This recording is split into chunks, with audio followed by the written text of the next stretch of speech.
મુખારવિંદ દ્વારા અનેક પ્રકારની કૃપાઓ ઠાકોરજી કરે છે. વદનમ મધુરમ, સ્વયં મુખારવિંદનું સ્વરૂપ શ્રી મહાપ્રભુજી છે. અને એટલા માટે મુખારવિંદની વર્ણન કરતા મહાપ્રભુજી કહે છે કે આપનું વદન મધુર છે. કારણ ગોપીજનો પણ કહે છે કે પ્રભુ આપના આ મુખારવિંદના અમને દર્શન કરાવો તો પછી અમારી અંદર તે અહંકાર આપમેળે જતો રહેશે. તો કહ્યું કે મુખારવિંદના દર્શન કરવાથી કેમ જશે? તો કહ્યું આપનું મુખારવિંદ જ મનોહર છે, મનને હરી લેવા વાળું છે. અને મન જ હરાઈ જશે તો પછી અહંકાર રહેશે ક્યાં? અને એટલા માટે પ્રભુ આપના મુખ કમલનું દર્શન કરાવો એમ કહેતા મહાપ્રભુજીએ કહ્યું વદનમ મધુરમ, આપના મુખારવિંદ કેવા છે, કેવા સમયે કેવા છે.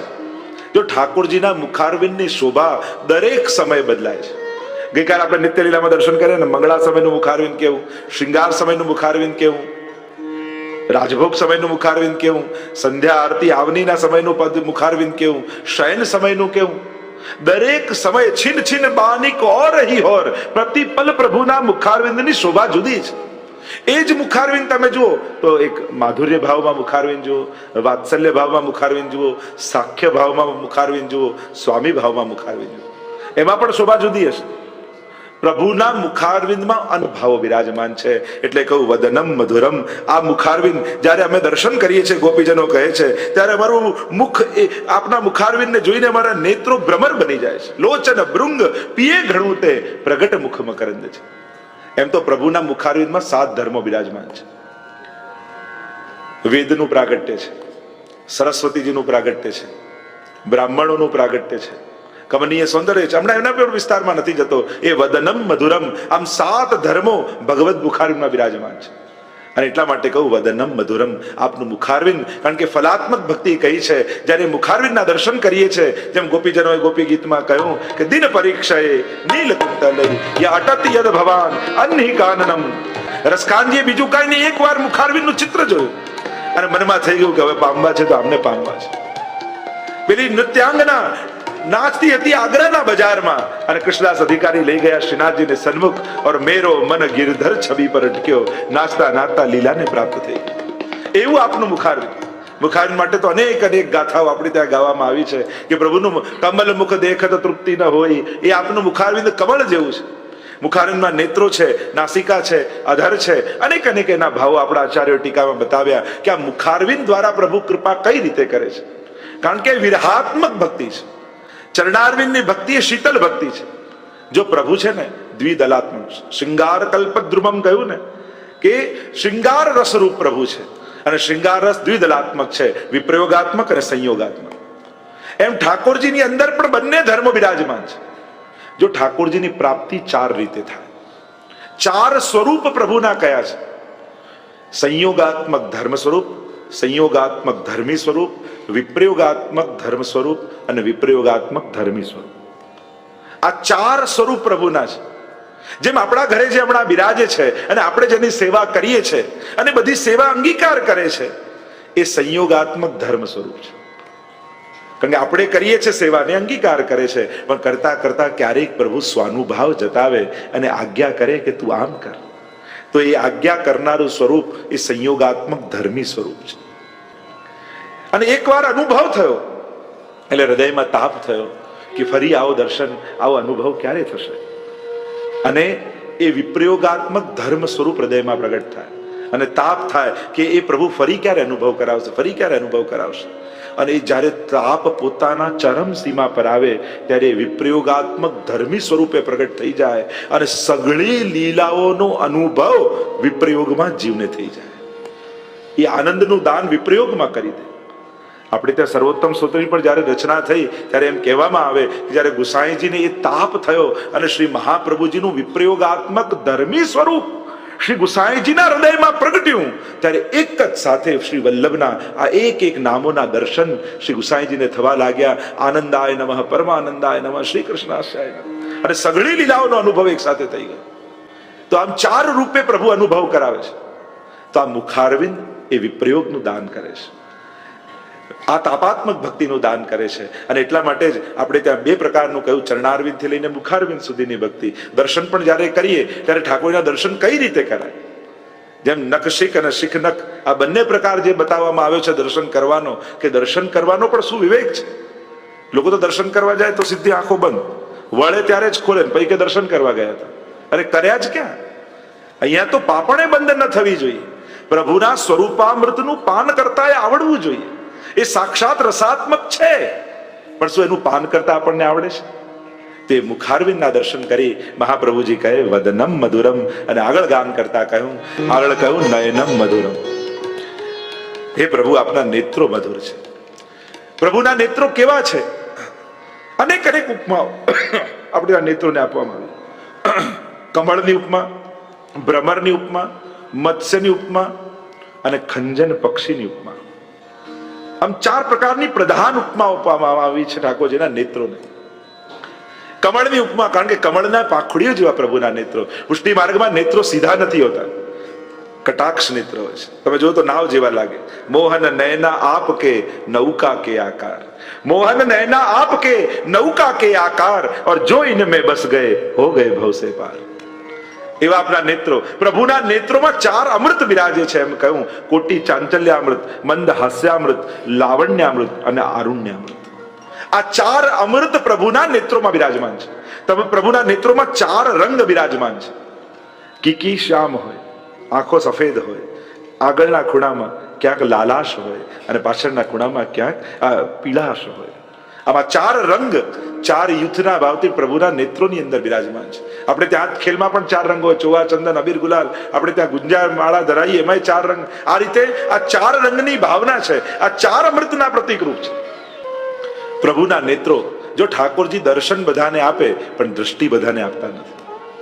2 પ્રકારની દ્રષ્ટિ આપણે ત્યાં માનવામાં આવી પ્રભુની. એક કાળ દ્રષ્ટિ અને બીજી કૃપા દ્રષ્ટિ. ભગવદ ગીતામાં ભગવાન કહે છે, દ્રષ્ટિ માત્રથી મેં સર્વના આયુષ્યનું હરણ કરી લીધું છે. તારે તો ખાલી ખોલિયા પાડવાના છે અર્જુન. આ કાળ દ્રષ્ટિ. અને વ્રજભક્તો પર કરે કૃપા દ્રષ્ટિ છે. કમલ સી અખિયા લાલ તિહારી, 300 તક તક તીર ચલાવત, બેંધત છતિયા હમારી. કમલ સી અખિયા. શ્રૃંગાર રસમંડનમાં ગુસાઈજી આજ્ઞા કરે કે પ્રભુની દ્રષ્ટિ 3 વસ્તુનું હરણ કરી લે છે: વિવેક, ધૈર્ય અને લજ્જા. જેના ઉપર પ્રભુની દ્રષ્ટિ પડે એનો વિવેક જતો રહે. લોકો શું કહેશે, આમ કરાય કે ન કરાય, આમ જવાય કે ન જવાય. પેલી અષ્ટપટરાણીઓ તો વડીલોની લજ્જા રાખીને, પણ ગોપીઓ તો ભાગી છે કૃષ્ણને મળવા. ત્યારે ઠાકોરજી વેણો નાદ કરે છે, ભાગી દોડી છે. વિવેક જતો રહ્યો, ધૈર્ય જતો રહે. પછી ધૈર્ય ખૂટી જાય, પછી તો કેમ કરીને કૃષ્ણ મળે એવી લાલસા જાગી જાય, અને લજ્જા જતી રહે. લજ્જા પ્રણાશ એ 10 પ્રેમના લક્ષણ જે અવસ્થા બતાવવામાં આવી છે, એની એક અવસ્થા છે લજ્જા પ્રણાશ. જ્યારે ભક્તિ પોતાની ઉત્કટ અવસ્થામાં આવે છે ત્યારે લજ્જા જતી રહે છે. મિલુંગી નિશાન બજાયેરી, છેલ્લા પદોમાં આવે છે ને, હવે તો ડંકા નિશાન વગાડીને ઠાકોરજીને મળવા જઈશ. જ્યારે જે કરવું હોય કરી લે. પણ પ્રભુની દ્રષ્ટિ અમારા પર પડે પછી ધૈર્ય નથી રહેતું, વિવેક નથી રહેતું, લજ્જા નથી રહેતી. બીજું કહું, મત્સ્ય જેવા નેત્રો પ્રભુના છે. જેમ માછલી જલમાંથી નીકળે ને તડપીને મરી જવાય, એમ પ્રભુ પણ ભક્તો વગર તડપે છે. એમને પણ ભક્તોને જોવાની લાલસા છે. આપણે ત્યાં પુષ્ટિ માર્ગમાં હવેલીમાં વલ્લભકુલને ત્યાં દર્શન ખોલવામાં આવે તે લોકોને બતાવવા નહીં, પણ આ સમસ્ત જે વૈષ્ણવો છે એ લીલાના વ્રજભક્તો છે. અને ખોલીએ છે દર્શન એટલા માટે કે ઠાકોરજી આ વ્રજભક્તોને જોઈને આનંદમાં આવી જાય, એ પ્રભુને આ વ્રજભક્તોને જોઈને સુખ થાય એટલા માટે દર્શન ખોલીએ છે. પ્રભુનું પ્રદર્શન કરવા નહીં, પણ વ્રજભક્તોને જોઈ પ્રભુને આનંદ થાય એટલા માટે આપણે ત્યાં દર્શન ખોલાય છે. કારણ કે આ જેટલા વૈષ્ણવ છે એ બધા લીલાથી વિખૂટા પડેલા જીવો છે, અને પ્રભુને વ્રજભક્તોને જોઈને આનંદ થાય છે. મત્સ્ય જેવા પ્રભુના નેત્રો. ત્રીજું કહ્યું, ભ્રમર જેવા પ્રભુના નેત્રો છે. જેમ ભ્રમર કોઈ પુષ્પ પર બેસે ત્યારે એનું સમગ્ર રસ લઈને જાય, એમ પ્રભુની જેના પર દ્રષ્ટિ પડે છે એના સમગ્ર ભાવોનું એ ગ્રહણ કરી લે છે. ઘણી વાર લોકો પૂછે, અમે ભોગ ધરીએ, ઠાકોરજી આરોગતા તો છે નહીં, પણ પ્રભુ તો દ્રષ્ટિ માત્રથી ભાવનું ગ્રહણ કરી લે. એટલા પ્રાચીન આચાર્યો વચનામૃતમાં કહેતા કે ઠાકોરજીના નેત્રોની સામે પણ અન્નપ્રસાદી વસ્તુ નહીં લાવવી. કારણ કે જો અન્નપ્રસાદી વસ્તુ પ્રભુની સન્મુખ પણ લાવો અને પ્રભુની દ્રષ્ટિ પડે તો એ પ્રસાદી થઈ ગઈ, એમ પ્રાચીન આચાર્યો કહેતા. અને એટલા માટે પ્રભુ તો દ્રષ્ટિ માત્રથી ભાવનું ગ્રહણ કરી લે છે. જેના ઉપર દ્રષ્ટિ પડે ઠાકોરજી તમારા ભાવનું ગ્રહણ કર્યું છે. એમે ફૂલમાંથી સુગંધ તમે સૂંઘો અને પાછું તોલો અને વજન ન ઘટે તો તમે સુગંધ નથી લીધી? લીધી છે ને. તમે ફૂલ પહેલા તોડી લો, પછી સુગંધ લો, પાછું તોડો તો ઘટે છે? તો તમે સુગંધ ના લીધી? લીધી જ છે. એમ જ ભગવાન ઠાકોરજી આરોગે છે જ્યારે ભક્તનો ભાવ ગ્રહણ કરી લે છે. પણ આપણને બધું લૌકિક રીતે તોડવાની આદત છે, તો ઠાકોરજી શું કરે? પ્રભુ લૌકિક નથી, એટલે લૌકિક રીતે તમે જે આશા રાખો એ પ્રભુને વ્યવહાર કરવાની સંભવ નથી. પણ પ્રભુ નિશ્ચિત આરોગે છે. આપણા તો આચાર્યો કહેતા ક્યારે પણ વૈષ્ણવે સંશય કરવો. ઘણી વાર એવું હતું, પ્રભુ ગણેશજી દૂધ પીતા તો ગણેશ ઠાકોરજીમાં ટ્રાય કર્યો. મેં એમને એ જ કીધું, અત્યાર સુધીની સેવા ગઈ, કારણ તમને ભરોસો જ નતો કે ઠાકોરજી આરોગતા હતા, એટલે તો ચેક કર્યું. રોજ ધરતા હતા, જો ભરોસો હોત તો તપાસવાની જરૂર નહોતી. તમે તપાસો એનો અર્થ એ થયો કે આજ સુધી તમે ધર્યું એ તમને વિશ્વાસ જ નહોતો કે પ્રભુ આરોગતા હતા. તો ઠાકોરજી નેત્રો દ્વારા ગ્રહણ કરે તો ભ્રમર રૂપ છે. અને કહ્યું ઠાકોરજીના નેત્રો ખંજન પક્ષી, ખંજન નયન રૂપ રસ માતે. ખંજન પક્ષી બહુ ચંચલ હોય, એક સેકન્ડ પણ સ્થિર ન રહે, એમ પ્રભુના નેત્રો પણ બહુ ચંચલ છે. એટલા માટે કહ્યું નયનમ મધુરમ. અને એમ કહીને આગળ ગાન કરતા મહાપ્રભુજી કહે હસિતમ મધુરમ. પ્રભુનું હાસ્ય મધુર છે. અને પ્રભુની લીલામાં અનેક પ્રકારના હાસ્યો કયા છે. સાહિત્ય શાસ્ત્રમાં તો જે 6 પ્રકારના હાસ્યોની ચર્ચા છે કે કઈ પ્રકારથી હસાય છે, સ્મિતથી લઈને અટ્ટહાસ્ય સુધીના પ્રકારો કયા છે. પણ અમારા પ્રભુનું હાસ્ય કેવું છે? તો ગોપીજનો તો કહે નિજ જનસ્મય ધ્વંસન સ્મિત. કેવલ આપ હસવા માત્રથી મોટા મોટા ભક્તોના ગર્વને હરી લો છો. પ્રભુ સ્મિત કરતા દેખાય ને તો માનું તમારા અહંકારનું કર્ષણ કરી રહ્યા છે. પ્રભુના હાસ્યના દર્શન માત્રથી. પ્રભુના અનેક પ્રકાર હાસ્ય છે, એમાં પણ તમે વાત્સલ્ય હાસ જુઓ, માધુર્ય હાસ જુઓ, સાખ્ય હાસ જુઓ. કીર્તન સાહિત્યમાં અનેક પ્રકારે પ્રભુના હસવાના પ્રકાર કયા છે. જેમ માધુર્ય હાસમાં જોયું તો હસ હસ દૂધ પીવત હે નાથ, યા બેઠે હરી રાધે સંગ કુંજ ભવન અપને રંગ. કુંજ નિકુંજોમાં ઠાકોરજી સ્વામીજી બિરાજ્યા છે અને ઠાકોરજી સારંગ રાગ વેણુમાં વગાડી રહ્યા છે. વગાડતા વગાડતા સ્વામીજીના ઠાકોરજીના મનમાં મનોરથ આવ્યો કે આ જ વેણુ આજે સ્વામીજી વગાડે તો કેવો આનંદ આવે. અને સ્વામીજી તો પરમ માન ધરવા વાળા છે. એક વાર કે ઠાકોરજી સ્વામીજી માની જાય? સંભવ જ નથી. કહ્યું કે કઈ રીતે વિનંતી કરું, કઈ રીતે કહું, અને હું કહીશ તો નહીં વગાડે. એટલે જાન બૂझ એક તાન ચૂક કે બજાય. જાણી કરીને કોઈ જાણકારની આગળ ખોટું કરો પછી એનાથી સહન ન થાય. અને પાછી ક્યારે પ્રભુ આમ વગાડાય, તુરંત લઈ લીધી વેણુ અને વહી તાન સુનાઈ. ફરી સ્વામીજીએ વગાડ્યું અને ઠાકોરજી એટલા પ્રસન્ન થયા, કહ્યું રીજ દઈ અંકમાલ. ત્યાં ઠાકોરજી રીજ્યા છે. આમ અનેક પ્રકાર હાસ્યના જોઈ શકાય. ક્યાં રીઝ્યા છે, ક્યાં હસ્યા છે, ક્યાં સ્મિત કર્યું છે. એમ પ્રભુનું સ્મિત પણ ગર્વને હરવા વાળું છે. યા સાખ્ય ભાવમાં આપુન હસત હસાવત ગ્વાલિન, ત્યાં હસ્યા છે ઠાકોર સખાઓની સાથે. કે આજે છાક લીલા કરતા કરતા હસતા હસતા ઠાકોરજી સખાઓની સાથે ખેલી રહ્યા છે. અને એટલા માટે પરમાનંદ દાસજી કહે કે આ બધી લીલા જોઈ દેવતાઓને મોહ થાય પણ ભક્તોને મોહ થતો નથી. એટલે કહ્યું પરમાનંદ પ્રભુ હમ સબ જાનત તુમ ત્રિભુવન કે ભૂ.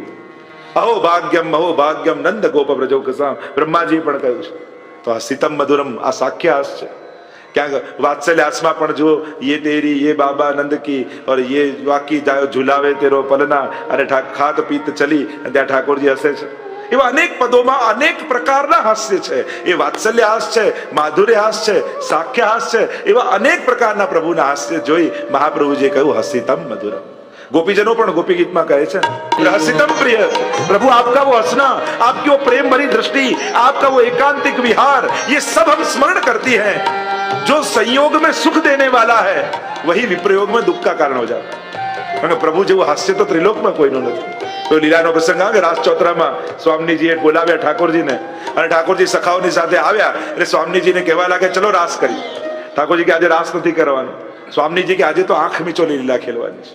પણ શરત 3, કોઈ રાસ ચોતરાની બહાર જશે નહીં. બીજી શરત કે પહેલા જે પ્રયોગ કર્યો એ બીજો નહીં કરે. અને ત્રીજી શરત એ કે એક જ વારમાં ઓળખી લેશે. ઠાકોરજીને તો સ્વામીજીને આજે શું સૂઝ્યું છે, આ રાસ ચોતરામાં આંખ મીચોલી લીલા કેમ ખેલાય? સ્વામીજી કહે મેં જેમ કહ્યું એમ જ કરવું પડશે. અને ઠાકોરજીને છુપાઈ જવાનું કહી સ્વામીજીએ નેત્રો બંધ કર્યા, સખીઓએ નેત્રો બંધ કર્યા. ઠાકોરજી કે આમાં છુપાવવું ક્યાં? પ્રભુએ યુક્તિ કરી, પોતાના જેવા જ બધા સખાઓને રૂપ આપી દીધા. અને જ્યાં સ્વામીજીએ નેત્ર ખોલ્યા એક સરખા બધા કૃષ્ણ સ્વરૂપો એક જ વારમાં ઓળખી લેવાના. પહેલી પાસે જઈને કહ્યું હસીને બતાવો, બીજા પાસે જઈને કહ્યું હસીને બતાવો, ત્રીજા પાસે જઈને કહ્યું હસીને બતાવો, જ્યાં 11મા પાસે આવીને કહ્યું હસીને બતાવો. અને જ્યાં હસ્યા ત્યાં સ્વામીજી કહ્યું પ્રભુ બહાર પધારી જાઓ. ઠાકોરજી કહે અરે મને ઓળખ્યો કઈ રીતે? અમે તો બધા એક સરખા રૂપ ધરીને બેઠા છે. ત્યારે સ્વામીજીએ કહ્યું બધા આપના જેવું રૂપ લઈ શકે પણ આપના જેવું હાસ્ય તો ત્રિલોકમાં કોઈનું નથી. હસિતમ મધુરમ. અને હવે વારો આવે સ્વામીજીનો. પ્રભુએ નેત્રો બંધ કર્યા અને થયું કે છુપાવું ક્યાં? અનેક મોગરાની વેલો હતી. કહ્યું કે આને હલાવો. કલીઓની ઢગલી કરી કરી એક એક જણા સંતાઈ જાય. અને બધા જ ઢગલીઓમાં સંતાઈ ગયા. ઠાકોરજીએ નેત્રો ખોલ્યા, એક પછી એક ઢગલીમાં જતા જાય. 11મી ઢગલી પાસે આવ્યા. કહ્યું સ્વામીજી બહાર પધારો. અને ખરેખર સ્વામીજી એમાંથી નીકળ્યા. આશ્ચર્ય થયું કે મને ઓળખ્યો કે મને ઓળખી કઈ રીતે? તો કહ્યું બાકી બધામાં તો કલી હતી, પણ આપનો સ્પર્શ થાય એ કલી ન રહે તો ખીલીને ફૂલ થઈ જાય. આ ઢગલી એવી હતી, એમાં બધી કલીઓ ખીલીને ફૂલ થઈ ગઈ હતી. હસિતમ મધુરમ. પ્રભુ જેવું હાસ્ય ત્રિલોકમાં કોઈનું નથી. અને અનેક અનેક જગ્યાએ તમે હાસ્યના પ્રસંગો જોવા જાઓ તો પ્રભુ ક્યાં ક્યાં કઈ રીતે હસ્યા છે એની ચર્ચા કરવા જઈએ તો ઘણી બધી ચર્ચા કરી શકાય. પણ આજે તો આપણે મધુરાષ્ટક પૂરું કરવું છે. હસિતમ મધુરમ કહી મહાપ્રભુજી આગળ ગાન કરતા કહે હૃદયમ મધુરમ. જેનું સર્વાંગ મધુર હોય એનું તો હૃદય કેવું મધુર હોય. કારણ કે જ્યાં સુધી હૃદય મધુર ન હોય ત્યાં સુધી વદન મધુર નથી થતું, ત્યાં સુધી નયનમ મધુરમ નથી થતું, ત્યાં સુધી હસિતમ મધુરમ નથી થતું. કારણ કે હૃદયમ મધુરમ હોય ત્યારે માધુર્ય પ્રગટ થાય. જેનો જેવો હૃદયનો ભાવ હોય ને એ નેત્રોમાં દેખાય. અને એટલા માટે હૃદયની મધુરતા બતાવી. પ્રભુનું હૃદય કેવું, દશમસ્કંદ જુઓ તો બાકી બધા અંગો નાના અને હૃદય દશમસ્કંદ સૌથી વિશાળ. 90 અધ્યાય 87 અધ્યાય સુબોધજી પ્રમાણે વિશાળ છે પ્રભુનું હૃદય. નમામિ હૃદયે શેષે લીલા અક્ષરાબ્ધિશા લક્ષ્મી સહસ્ત્ર લીલા ભી સેવ્યમાનમ કરાન. આ હૃદય રૂપી શેષ પર પડે છે. તેવા પ્રભુનું હૃદય કેવું? ઈશ્વર સ્વરભૂતાના હૃદય અર્જુનમ તિષ્ઠતિ. પ્રભુ હૃદયમાં બિરાજે છે એમ કહું. પુરુષોક્તમાં કહ્યું તતિષ્ઠદ દશાંગુલમ. 10 આંગળ ઉપર એટલે નાભી કમળથી 10 આંગળ ઉપર હૃદય કમળમાં ઠાકોરજી બિરાજે છે. પણ એ હૃદયમાં બિરાજતા પ્રભુનું હૃદય કેવું એને કોણ જાણી શકે? 2 જણા ઠાકોરજીના હૃદયને જાણે છે. એક જાણે છે ગોપીજન અને બીજા જાણે છે આપણા મહાપ્રભુ છે શ્રી કૃષ્ણ. હાર્દવિદ પ્રભુના હૃદયની જાણવા વાળા મહાપ્રભુજી છે. જો હનુમાનજી છાતી ચીરીને હૃદય બતાવે તો અંદર રામ દેખાય, પણ કદાચ રામ આવો પ્રયોગ કરે તો ચોક્કસ ઠાકોરજીના ભગવાન રામના હૃદયમાં ચોક્કસ હનુમાનજી જ નીકળે. એમ ઠાકોરજીનું હૃદય મધુર કેમ છે? કારણ કે પ્રભુના હૃદયમાં વ્રજભક્તો બિરાજે છે. ભક્ત અને ભગવતીમાં ફરક શું? જેના હૃદયમાં ભગવાન બિરાજતા હોય એ ભક્ત, પણ જે ભગવાનના હૃદયમાં બિરાજતો હોય એ ભગવતી છે. કે જેનો ઠાકોરજીએ પોતાના હૃદયમાં સ્થાન આપ્યું છે. અને એટલે આપણે ત્યાં તો કહેવાય છે ને, ગુસાઈજીના પ્રસંગમાં નથી આવતું કે આ સમગ્ર વૈષ્ણવ મારા શ્રીઅંગ રૂપ છે. તો કહું આ ચાચાજી કયું સ્વરૂપ છે? તો કહું મારી આંખની કીકીઓ છે. સંશય થયો વહુજીને અને એમના પગમાં ઠોકર વાગી તો અહીંયા ગુસાઈજીના નેત્રો લાલ થઈ ગયા. અને ત્યારે સમજાયું કે આ સમગ્ર વૈષ્ણવો તો શ્રી મહાપ્રભુજી અને ગુસાઈજીના શ્રીઅંગની સૃષ્ટિ છે. અને એટલા માટે મહાપ્રભુ ઠાકોરજીનું હૃદય મધુર છે એમ કહ્યું. કારણ કે હૃદયને જોનારા, કારણ કે બાકી બધા અંગો દેખાય, હૃદય દેખાય નહીં. તમે બાકી બધા અંગોને જોઈ શકો, હૃદય તો અનુભવાય. અને એ માધુર્યને મહાપ્રભુજી અનુભવે છે. અને એટલા માટે લક્ષ્મીજી પણ એ હૃદયમાં નિવાસી કહેવાય, પણ ચરણારવિંદમાં આવીને સેવા કરવા લાગ્યા. આગળ કહ્યું ગમનમ મધુરમ. પ્રભુ આપનું ગમન મધુર છે, આપની એ ગતિ મધુર છે. અને અનેક ગમનમ પ્રકારના અનેક પ્રકારના પ્રસંગો વર્ણિત છે આપણે ત્યાં. પ્રભુ કેવા કુંજ નિકુંજોમાં પધારીને કેવા કેવા પ્રકારની લીલા કરે છે. તમે ખટઋતુની વાર્તા પ્રસંગમાં જુઓ તો ચતુર્ભુજ દાસજીને જ્યારે ગિરિરાજ બાબા પધરાવીને લઈ જાય છે અને ઠાકોરજી અને સ્વામીજી દરેક ઋતુમાં 2 પ્રકારની કુંજો, એક મણિમય એક પુષ્પમય, અને ત્યાં લીલા કરતા કરતા પ્રભુ જુદી જુદી કુંજો અને જુદી જુદી ઋતુઓમાં પધરારે છે. એ ગમનમ મધુર છે. પ્રભુનું અનેક પ્રકારનું ગમન આપણે ત્યાં વર્ણન કર્યું છે. બાલ લીલામાં તમે જુઓ તો માખણ ચોરી માટે ગમન કર્યું પ્રભુ. જ્યારે ઘરથી પ્રભુ નીકળે છે અને માખણ ચોરી કરવા વ્રજભક્તોને ત્યાં પધારે છે, ત્યારે વ્રજભક્તો પોતાની જાતને ધન્ય માને છે કે આ ઠાકોરજી મારે ત્યાં પધાર્યા, મારું સૌભાગ્ય છે. એ રી સખી બડ ભાગ્ય ભરી નંદલાલ તેરે ઘર આવત. બીજું ગમન તમે જુઓ તો ગૌચારણ, તે પદ ક્યારે દેખશું જે ગોધન ઉઠે રહે. કોઈ પૂછ્યું, ગોપાલદાસ કહેને લગે કે પ્રભુના ચરણારવિંદના દર્શન કરવા છે. તો કે કયા ચરણ? એ કાલીનાગની ફણા પર નાચતા, એ રાસલીલામાં નાચતા, એ માખણ ચોરી માટે દોડતા, કેવા ચરણારવિંદ તારે દર્શન કરવા છે? અને ત્યારે અમારા ગોપાલદાસ બોલ્યા, ઠાકોરજી જયારે ગૌચારણ કરીને ગાયોની પાછળ પાછળ પધારતા હોય ને, મારે તો એ ચરણારવિંદના દર્શન કરવા છે. અને ગૌચારણ સમયે કહેવાય જ મહાપ્રભુજી કહે છે કે તો ગુરુરૂપ પ્રભુએ ધારણ કર્યું. આ ગો તો ઇન્દ્રિયો છે, અને ઇન્દ્રિયોને વાળીને નંદાલય તરફ લઈ જાય તો ગુરુ છે. ત્યાં પણ ગૌચરણ કરતા નવરસોનું દાન ઠાકોરજી કરે છે. એવા પ્રકારના પણ સુંદર ઉલ્લેખ. તો આ ગમનમ મધુરમ, આપનું ગમન માધુર્ય યુક્ત છે. અને ત્યાં અનેક પ્રકારની લીલાઓ છે. આપણા કીર્તન સાહિત્યમાં અનેક પ્રકારની વર્ણિત છે. એમ અનેક પ્રકારના ગમનની આપણે ત્યાં ચર્ચા છે. માધુર્ય ભાવમાં જોઈએ તો અનેક કુંજ નિકુંજોમાં ઠાકોરજીનું ગમન એ પણ મધુર છે. વાત્સલ્ય ભાવમાં જુઓ તો પ્રભુનું અનેક ચલવન શીખવતી યશોદા મૈયા એ પણ એક પ્રકારનું ગમન છે. તો અનેક પ્રકારના વર્ણન કરતા મહાપ્રભુજી કહે મધુરાધિપતે અખિલમ મધુરમ, એટલે આચાર્યો ટીકા કરી મધુરા એટલે રાધા, અને રાધાના અધિપતિ ઠાકોરજી એ અખિલમ મધુરમ છે.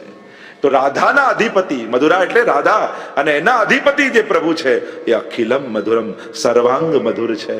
એમનામાં મધુરતા સિવાય બીજું કાંઈ જ નથી. આગળ ગાન કરતા શ્રી મહાપ્રભુજી કહે વચનમ મધુર, પ્રભુના વચન મધુર છે. કયા મધુર વચનો? સૌથી પહેલા તો પવિત્ર એકાદશી જ્યારે મધુરાષ્ટક ગાઈ રહ્યા છે અને મહાપ્રભુજીને આગળ ઠાકોરજીએ જે વચન આપ્યું કે હવે આ બ્રહ્મ સંબંધ દ્વારા જે જીવ મારી શરણે આવશે એનો સહદોષ હું સ્વીકાર કરીશ, અને વચનો સાંભળીને મહાપ્રભુજી પ્રસન્ન થઈને કહ્યું વચનમ મધુરમ. આચાર્ય સ્વરૂપે તે વચન મધુર છે જે ઠાકોરજી આપ્યા. બીજું વચનમ મધુરમ તો ગોપી સ્વરૂપે ભાવ કરો તો વચનમ મધુરમ કે ઠાકોરજી જ્યારે વેણુનાદ કરીને વ્રજભક્તોને બોલાવે અને અનેક ગોપીજનો આવીને સામે ઠાડા છે, અને ત્યારે ઠાકોરજી કહે સ્વાગતમ ભો મહાભાગા પ્રિયમ કિમ કરવાણી વ્રજસ્યા નામયમ કશ્ચિત ભૃતાગમન કારણમ. અરે ગોપીજનો તમે પાછા જાઓ, અહીંયા અડધી રાતના કેમ આવ્યા છો? પતિની સેવા કરવી સ્ત્રીનો ધર્મ છે, તમે પાછા જાઓ, ઘરના લોકો તમારી પ્રતીક્ષા કરતા હશે. અને ગોપીઓ શાંતિથી ઉભી ઉભી શ્રવણ કરે છે. જો આ રાસ સમયે જે જે વચનો ગોપીજનો બોલ્યા ને એ જ આપણે બ્રહ્મ સંબંધ સમય ફરી ઠાકોરજી આગળ બોલીએ છીએ. 10 શ્લોકમાં પ્રભુએ પાછા જવાનું કહ્યું અને 11 શ્લોકમાં ગોપીજને ઉત્તર આપ્યો છે. મૈવમ વિભો રતિ ભવાન ગદિતુમ નુશંસમ સંત્યજ્ય સર્વ વિષયાસ્તવ પાદમૂલમ, કે પ્રભુ બધું જ છોડીને આપણા શરણે આવે છે. પણ અહીંયા વચનમ મધુરમની વાત કરવાની છે એટલે ઠાકોરજી જે પાછા જવાનું, અને મહાપ્રભુજી તો બીજો અર્થ કરે છે પાછા ન જાઓ એમ ઠાકોરજી કહી રહ્યા છે. તો આવા ગૂઢ વચનો ઠાકોરજી જે કહ્યા તો ગોપીજનો યાદ કરીને કહે છે વચનમ મધુરમ. યા ત્રીજું એક વચનમ કે જ્યારે કુંજ નિકુંજોમાં ઠાકોરજી લીલા કરતા હોય ઠાકોરજી સ્વામીજી સાથે, અને ત્યારે જે મધુર વચનો બોલે, ગોપી ગીતમાં ગોપીજનો કહે છે ને મધુરિયા ગિરા વલ્ગુ વાક્યા, એ મધુર વાક્યો વાળી વલ્ગુ વાક્યો વાળી આપની વાણી એવી મધુર મીઠા બોલા પ્રભુ, આપની વાણીમાં એવું માધુર્ય છે. એ વાત્સલ્ય માધુર્ય પણ છે અને માધુર્ય ભાવયુક્ત પણ છે. વાત્સલ્યમાં બાલ ભાવમાં તમે જુઓ તો 7 બરસ કો સાવરો બોલત હે તું તરાય, બાલ ભાવનું વચનોનું માધુર્ય. અને લીલાત્મક માધુર્ય તમે જુઓ તો અનેક નિકુંજોની કથાઓ પ્રસંગો મળે જ્યારે ઠાકોરજીને સ્વામીજી વિરાજેલા છે, અને વિરાજેલા છે ને સ્વામીજીએ કહ્યું પ્રભુ આપ મારી તો પ્રશંસા ક્યારે આપે કરી જ નથી. ઠાકોરજીને થયું કે કાયમ તો કીર્તન ગાતો હોઉં છું, ગુણગાન કરતો હોઉં છું, પણ સ્વામીજી તો જ્યારે મળે ત્યારે એમના ગુણગાન કરાવે. પણ પ્રભુને પણ એમાં સુખ છે. ત્યારે સ્વામીજી આમ કહ્યું ત્યારે ઠાકોરજીએ કહ્યું આપે કહ્યું તો જરૂર આપની હું ગુણગાન કરીશ. ઠાકોરજી કહે હે રાધાજો આપનું મુખારવિંદ તો ચંદ્રમા જેવું છે. અને આટલું બોલ્યા અને સ્વામીજી જે નારાજ થયા, જે રિસાયા. પ્રભુ કે એમાં મેં શું ખોટું કહ્યું? સ્વામીજી કહે આપે મારું મુખારવિંદ ચંદ્રમા જેવું કહ્યું તો ચંદ્રમામાં તો કાળા દાગ છે, શું મારું મુખ આવું છે? જાઓ આપની સાથે વાત નહીં કરો. અને એવું માન ધર્યું. ઠાકોરજી કોશિશ કરીને થાક્યા, ઊંધા બેસી ગયા અને હાથમાં દાણા લઈને મયુરને દાણા ખવડાવવા લાગ્યા. ઠાકોરને થયું કેમ બનાવવા, એટલે ઠાકોરજી પોતે મોર રૂપ ધારણ કર્યું અને એવા સુંદર નૃત્ય કરે. દોડતા આવે, સ્વામીજીના હાથમાંથી દાણો લે, પાછા દૂર જાય, પાછા પંખો ફેલાવીને નાચે, પાછા દોડતા આવે, રાધાજીના હાથમાંથી દાણો લે, પાછો દૂર જઈને નાચે. રાધાજીને થાય બધા મોર બરાબર, પણ આ કેવો સુંદર મોર છે, કેવું સરસ નાચે છે, હવે આવશે ને તો પકડી લઈશ. જ્યાં નિકટ આવ્યા રાધાજીએ પકડ્યા ત્યાં ઠાકોરજી મૂળ સ્વરૂપે પ્રગટ થઈ ગયા અને સ્વામીજીનું માન હરાઈ ગયું.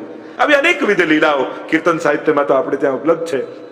કુંજ નિકુંજોમાં ઠાકોરજી અને સ્વામીજીના જે સંવાદો છે, રાસના સમયના જે સંવાદો છે, હોરી ખેલ દાન લીલામાં જે સંવાદો છે, હે કહું તેરે બાબા કી ચેરી જાજા તેરે બાબા કો કા પ્રભુ દાન માંગે ચાહત હૈ કછુ ઓર નામ દાન કો લેત હૈ. અનેક પ્રકારના આપણે ત્યાં દાન લીલા આદિમાં ગવાય છે. તો વચનમ મધુરમ, પ્રભુ આપના વચનો મધુર છે એમ કહેતા આગળ કહ્યું ચરિતમ મધુરમ.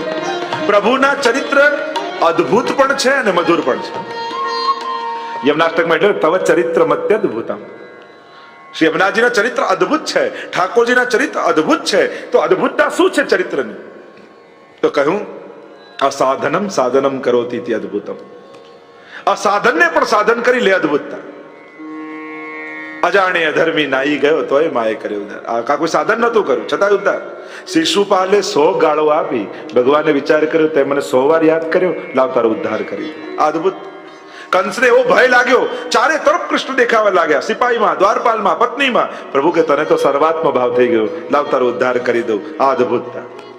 જેણે ભક્તિ કરવાના સાધન ન કર્યા હોય છતાંય પ્રભુ એને સાધન બનાવીને સ્વીકાર કરી એના પર કૃપા કરે, એ એમના ચરિત્રની અદ્ભુતતા છે. તો પ્રભુનું ચરિત્ર અદ્ભુત છે અને મધુર છે. અનેક પ્રકારના મધુરયુક્ત પ્રભુના ચરિત્ર, એ બાલ લીલા હોય, સાખ્ય ભાવ હોય, માધુર્ય ભાવ હોય, શાંત ભાવ, દરેક ભાવમાં ચરિત્ર જોઈ લો. એ અદ્ભુત આનંદ સહરે લીલા. દરેક ચરિત્રોને તમે મૂલવી શકો છો, અનેક પ્રકારના અર્થઘટનો કરી શકો છો. પ્રભુના ચરિત્રો એવા છે ને કે જે જેવો બુદ્ધિવાળો આવો એવો અર્થ કાઢી શકે. લોકો કૃષ્ણ લીલામાં, ગીતાજીમાં તમે દરેક પ્રસંગોમાં કોઈ મોટિવેશનનો અર્થ કાઢે, કોઈ યોગનો અર્થ કાઢે, કોઈ ધ્યાનનો અર્થ કાઢે, કોઈ ભાવનો અર્થ કાઢે. દરેક પ્રકારના લોકો પ્રભુના ચરિત્ર એવા દિવ્ય છે કે દરેકને પોતાના પ્રકારનો અર્થ સમજમાં દેખાય. તો અદ્ભુત ચરિત્રવાળા તમે બાલ લીલાના અનેક ચરિત્ર જુઓ. ખાલી પ્રભુએ મુખ ખોલ્યું અને સમગ્ર બ્રહ્માંડનું દર્શન માતાને થયું. અદ્ભુતતા છે, મધુરતા છે. એવા બાલ લીલાના માખણ ચોરી આદિના લીલા જુઓ, તમે જુઓ. તમે આ વર્ષોત્સવની લીલાનો ક્રમ જુઓ, ખેલના દિવસોના ચરિત્રો જુઓ. ચરિત્રમ મધુરમ. ખેલના દિવસો આવ્યા અને હોલીનો દિવસ આવ્યો, ભારે ખેલ થઈ રહ્યો છે. બધા જ ગોકુલના ચોગાનમાં ભેગા થયા છે. આ બાજુ વૃષભાનજી, રાધાજી, કીર્તિજી, સર્વ ગોપીજનોને લઈને રાવલ આદિથી આવ્યા છે અને ખેલની તૈયારીઓ છે. એક બાજુ ઠાકોરજી, શ્રીદામા, બાવજી હાથમાં ફેંટ ભરી ભરી ગુલાલની, કોઈ પિચકારીની, બધા તૈયાર છે. સામે રાધાજીના સમગ્ર પરિકર તૈયાર છે અને ઠાકોરજીએ પિચકારી ખેંચી રાખી છે. બસ હમણાં ખેલ શરૂ થાય. કોણ શરૂઆત પહેલી કરે? શ્રીરામમાં જુએ ને રાધાજી રાહ જુએ કે પહેલા પ્રભુ કરે, પ્રભુ રાહ જુએ પહેલા રાધાજી કરે. અડધો કલાક થઈ ગયો, ખેલ શરૂ જ નથી થતો.